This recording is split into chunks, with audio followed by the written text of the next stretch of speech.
relationship I've been lucky enough to witness from the very beginning. To be a part of this moment is something I will always honor. A few years ago, my wife and I planned an engagement party for ourselves. We thought we were celebrating the start of our marriage. We were, but we had no idea we were hosting the start of Maddy and Wyatt's as well.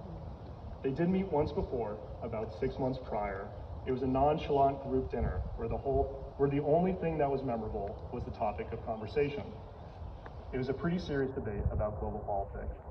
Maddy, of course, being thoughtful, sharp, and probably making an excellent point, captivated Wyatt, who is creative, curious, and charming enough to keep up.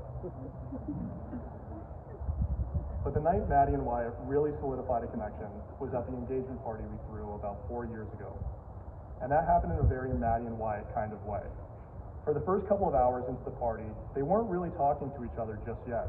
Instead, they somehow found themselves talking with each other's parents.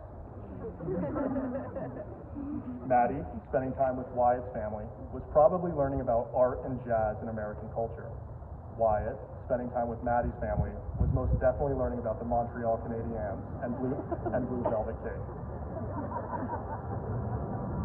And yet, neither of them fully realized in that moment they were being introduced to each other's worlds before being fully introduced to each other.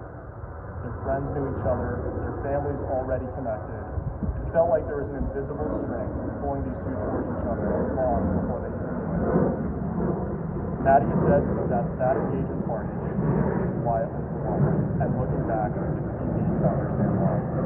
By their third date, Wyatt was already at Maddy's law school graduation party, meeting the entire family, where people started calling him Cowboy because his name sounds slightly Western.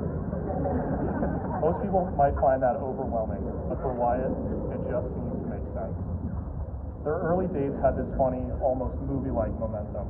Third date, a graduation party. Fourth, Meredith's surprise party. Fifth, a slice of pizza on Main Street. And for their sixth, Maddy and Wyatt decided to travel through Europe. That is either completely insane or incredibly romantic. And in their case, it was both. Because when a relationship is that new, traveling together is a real test. You learn quickly how someone handles changing plans, long days, different opinions, and being hungry at the wrong time. However, through all of that, it just worked.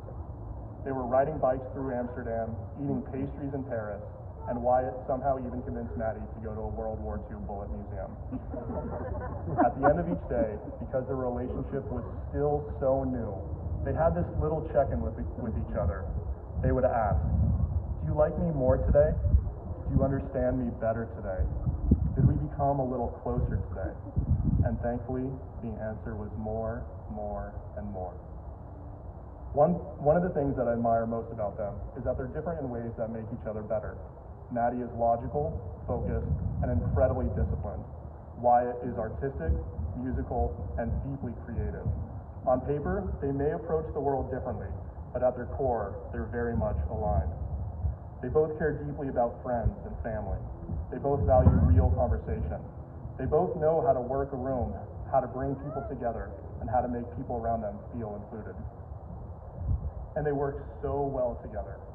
Because the best kind of love is not perfect. It doesn't just avoid hard days. Rather, it keeps showing up through every season of life. And that is the foundation that matters. Maddy and Wyatt met at a stage in life where they had already been building themselves. They worked hard, they sacrificed, they focused on their careers, their goals, their independence, and the futures they imagined as individuals. And then they found each other. Not as two people looking to be completed, but as two complete people